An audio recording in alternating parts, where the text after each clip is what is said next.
consumers, companies and government is critical to get through this. So what do you suggest the government does?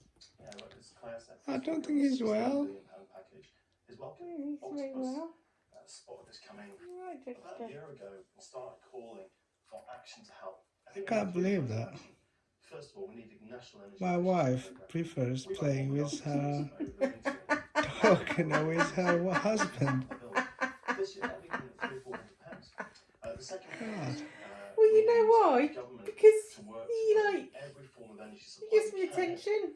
First of all, to ensure security supply, which is probably He's not transfixed by his phone all the time. And finally, we need things like direct bill support and help for those who need it most. And I think, an incoming Prime Minister on September the 5th is going to be right in the middle of the next increase in the price cap. And I think it will be, You go to sleep so I can have sex with Daddy. Oh my God, you're on video. Today, You're on video. Don't say that. The energy companies, the majority criticism was for energy companies who were actually hiking direct debits He's where so they were cute. unnecessary hikes, and they found the repayments were really far too high. You, on the other hand, were criticised for too low direct debits. Now, is there a possibility that if you have far too low direct debits, then people actually have a sort of balloon payment at the end of the year period? That's right. I think, Why are you videoing me?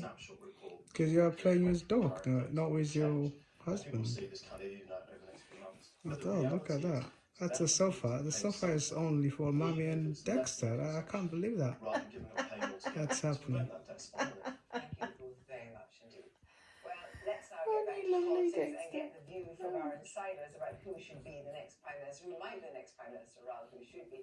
I'm joined by the LDC's Ian Dale, former Special Advisor to Sajid Javid, Salma Shah, and the Guardian's Polly Toynbee.